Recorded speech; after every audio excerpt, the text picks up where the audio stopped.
Fala galera, beleza? Sejam bem-vindos mais uma vez ao canal Assim Facilita. Estamos de volta com conteúdo novo e exclusivo para vocês. Antes de mais nada, agora ficou muito fácil contribuir com o nosso canal. Eu vou deixar aqui na descrição do vídeo o meu Pix. Dessa forma, vocês poderão contribuir com valores a partir de R$ 1. Se esse conteúdo for de proveito para você, se te ajudar, se tirou alguma dúvida, faça da gratidão um exercício, faça da gratidão um atributo comum na nossa sociedade. Outra coisa que vocês podem fazer para nos ajudar muito é deixando um like, comentários, sugestões e, acima de tudo, se inscrevendo no canal. Bom, sem mais delongas, vamos direto para o conteúdo de hoje. O objetivo dessa aula é mostrar ao aluno como se calcula o trabalho da força elétrica num dipolo que esteja mergulhado num campo elétrico quando a carga gira de uma dada posição inicial até uma dada posição final. Aqui no canal Assim Facilita, nós já temos duas aulas que fundamentam o tema que será abordado hoje. Nós temos uma aula que trata acerca do torque num dipolo elétrico e uma segunda aula que trata acerca da energia potencial num dipolo elétrico. Eu recomendo fortemente que vocês possam assistir a estas aulas para que vocês possam estar bem familiarizados com o contexto. Antes de entrarmos no tema-alvo desta aula, é importante que façamos algumas considerações.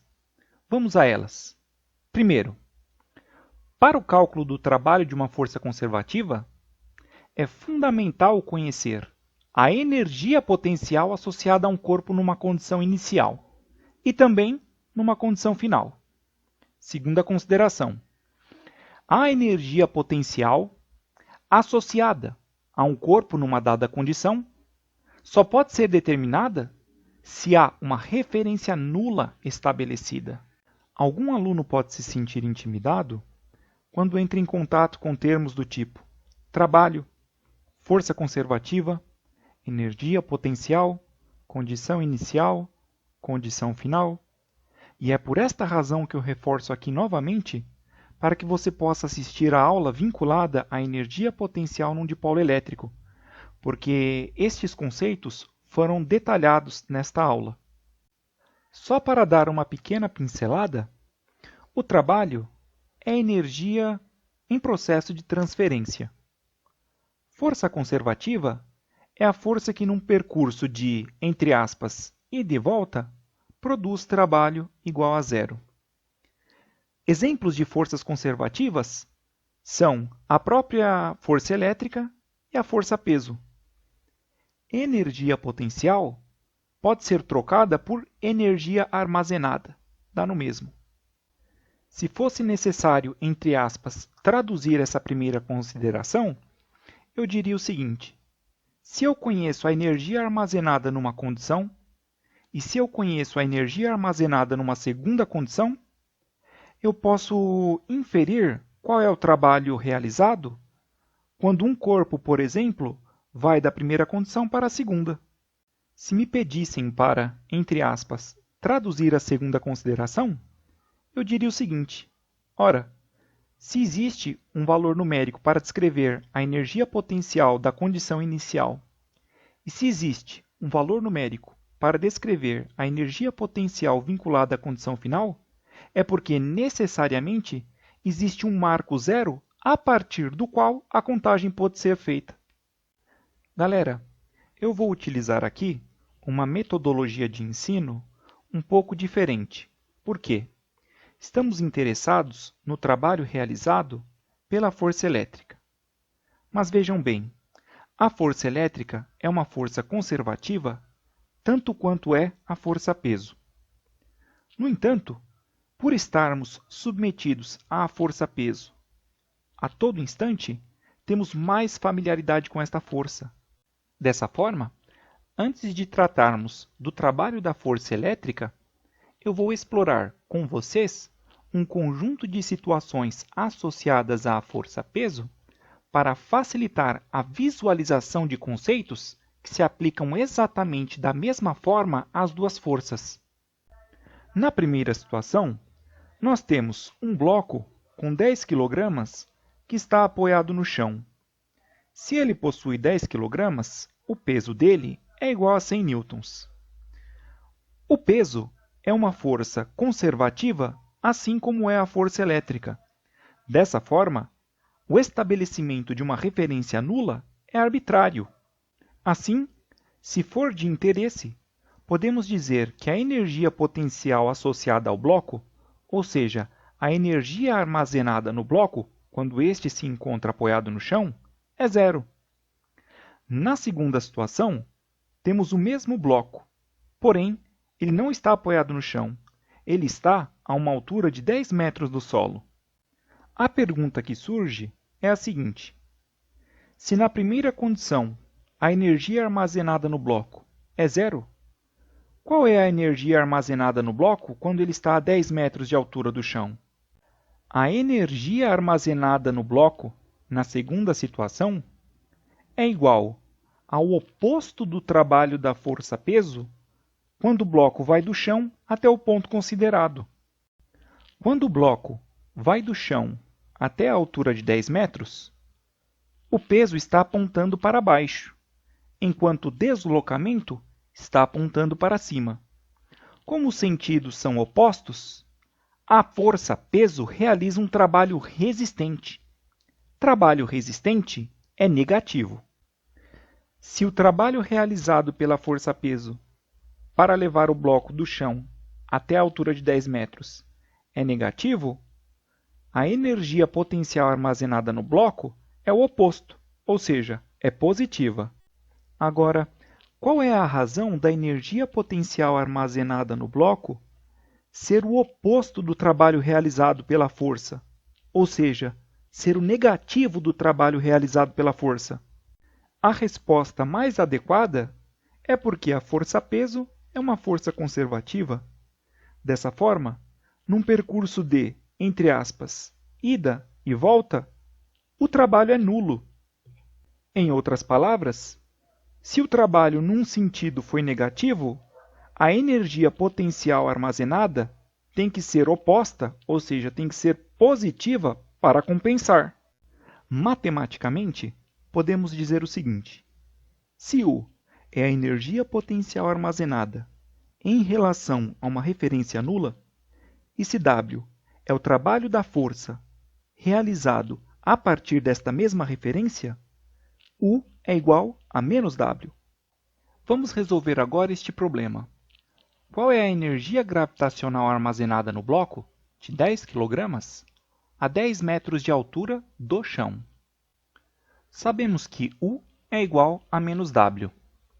O trabalho da força-peso é igual ao módulo da força-peso vezes o módulo do deslocamento vezes o cosseno de θ. Θ é o ângulo formado entre o vetor peso e o vetor deslocamento. O peso é igual a 10 kg vezes a aceleração da gravidade, que vamos considerar sendo 10 metros por segundo ao quadrado. Portanto, o peso vale 100 newtons. O módulo do deslocamento vale 10 metros. Coloquei aqui.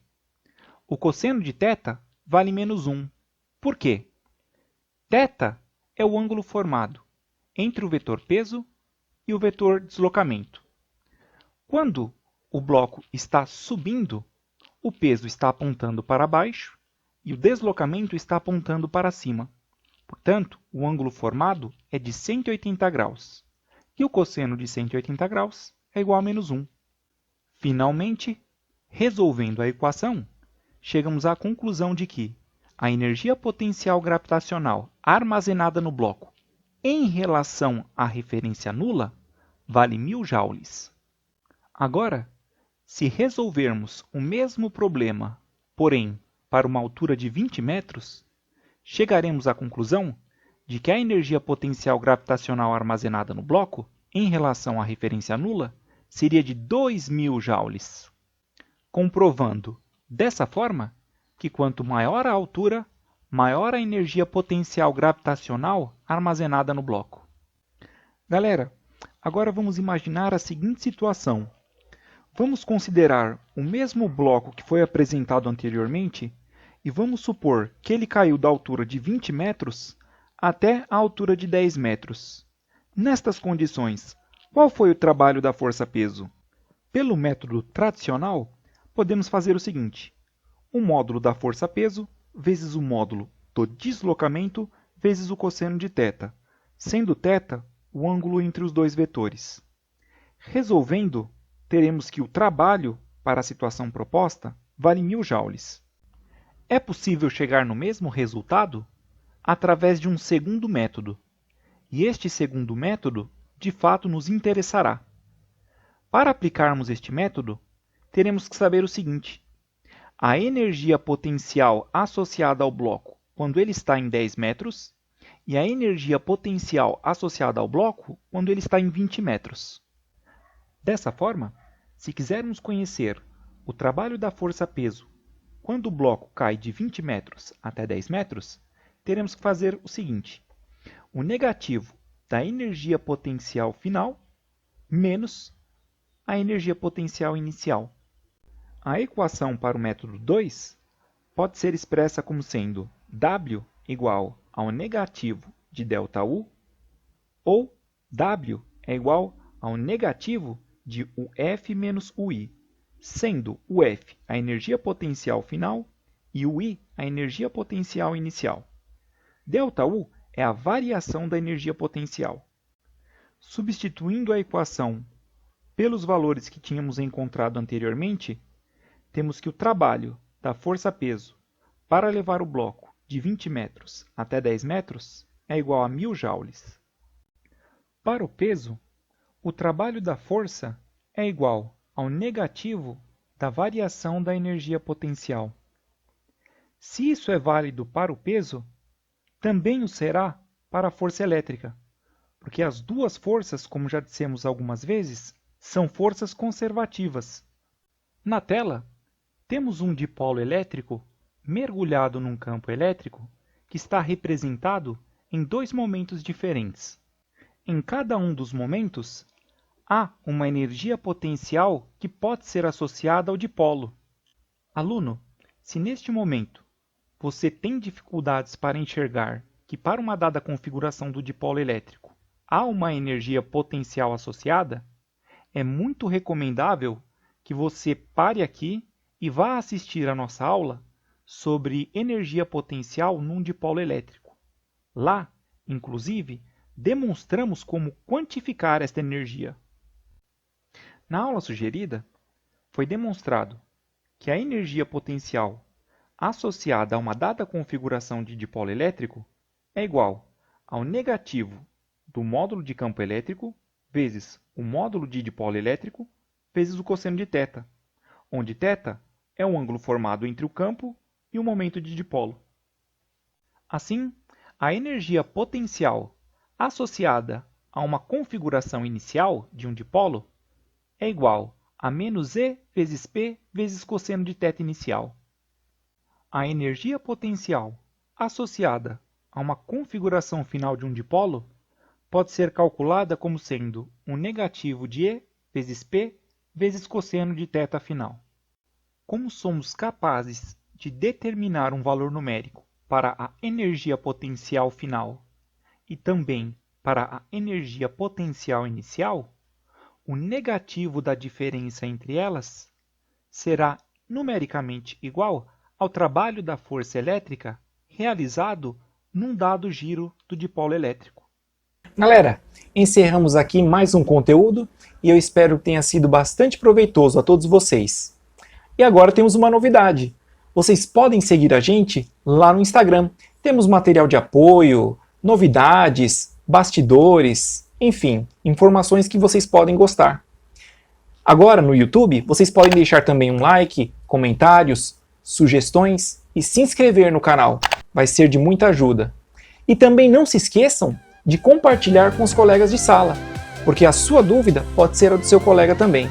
Mais uma vez, espero que tenha sido tudo muito proveitoso. Vamos ficando por aqui, um abraço e espero vocês no próximo vídeo.